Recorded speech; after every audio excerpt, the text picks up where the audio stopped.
And from the hottest to one of the coldest places on Earth. So it's Christmas season, and we seem to always talk about Santa's home in the North Pole. But how about exploring the South Pole? Well, to give us a glimpse of life down south, joining us is photographer Jeff Capps. Hey, Jeff, good morning. Hello, good morning. It's great to have you. Welcome to New Day.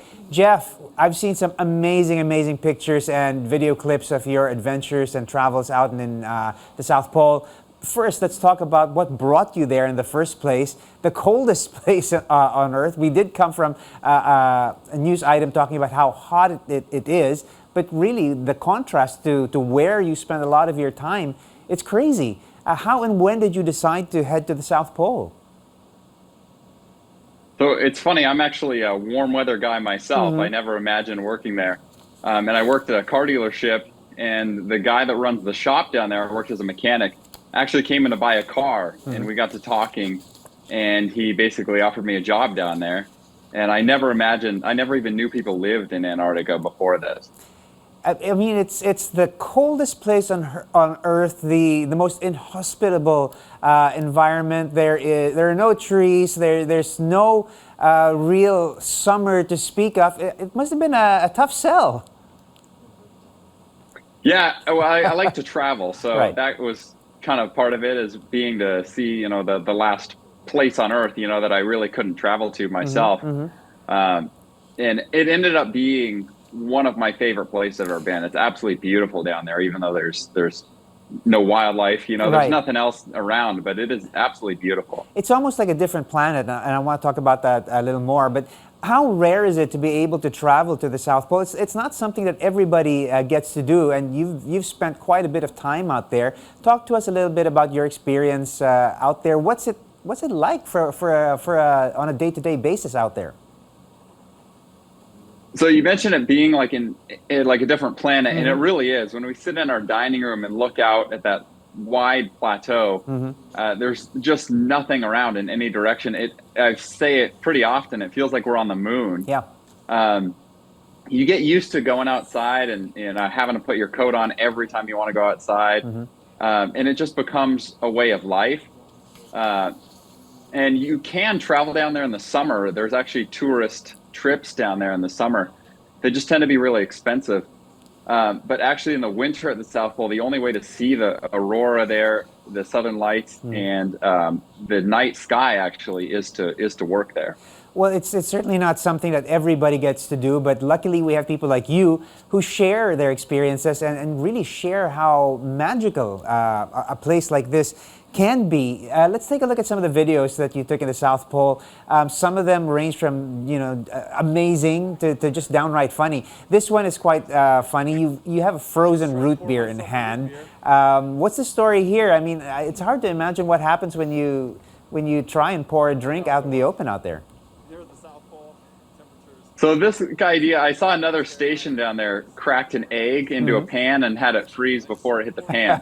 So that kind of gave me the idea for this, and I was like, how can I make that a more extreme? I did have to pour this very slow, and it took a long time to actually make it look like this. But the video is more for comedy, and here, look how cold it actually gets.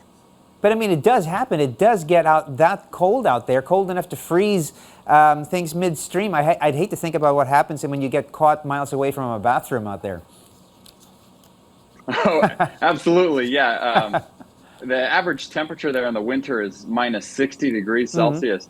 So we get used to kind of the extreme cold all the time. And we do have radios in case we're walking away from station and we do get lost or something in a snowstorm. Because you can only be out there for so long. I mean, this video, I walked out of a warm building and I shot the video and basically walked right back into a warm building. Right. I mean, you can see your breath literally freezing in the air as you breathe in and out. You can hear it. And I saw in one of your videos. Now, this next clip that we're sharing here is you guys trying to open the gate and get through basically a thick wall of snow, of ice. What was this video about?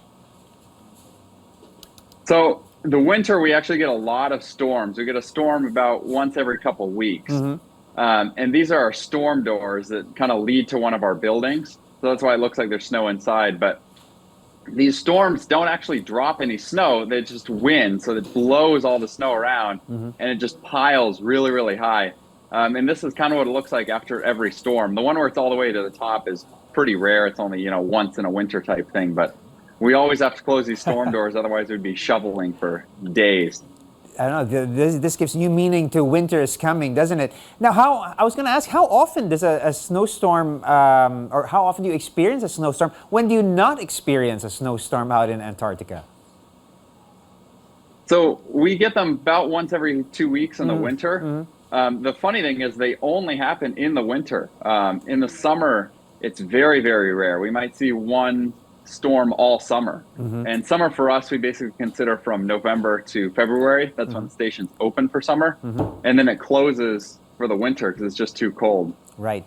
You also have another beautiful video here. I think we saw a short clip of that, of the sunrise in the South Pole. And if I understand correctly, I mean, the sun rises once, at one point stays up there for months on end, and it's the other way as well. It goes down and it just stays night for months on end.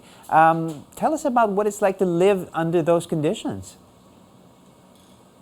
But the best way to describe it is imagining one day taking a whole year. Yeah. So your sun rises just like it does, but instead of the sunrise taking minutes, the sunrise takes weeks. And then once the sun is above the horizon, it just spins around just like on the video. It just goes in circles higher and higher, and then it starts to get lower and lower. And then sunset, and the sunset is beautiful. It's just pink for 3 weeks. And then the night sky comes out, and it happens so slow, you actually get used to it pretty fast. So when we're living under the night sky for 6 months, you actually just get used to that being your way of life. It actually surprised me the first time I did it. I don't know if I could do it. Hats off to you. You are seeing some amazing, amazing things out there, Jeff, and we're so lucky that you're actually sharing it with us, and we get to see and experience many of these things through the videos and the pictures that you are sharing. You have shared some amazing, amazing things. Thanks so much for joining us this morning here on New Day, Jeff. Yeah, thank you very much for having me. All right.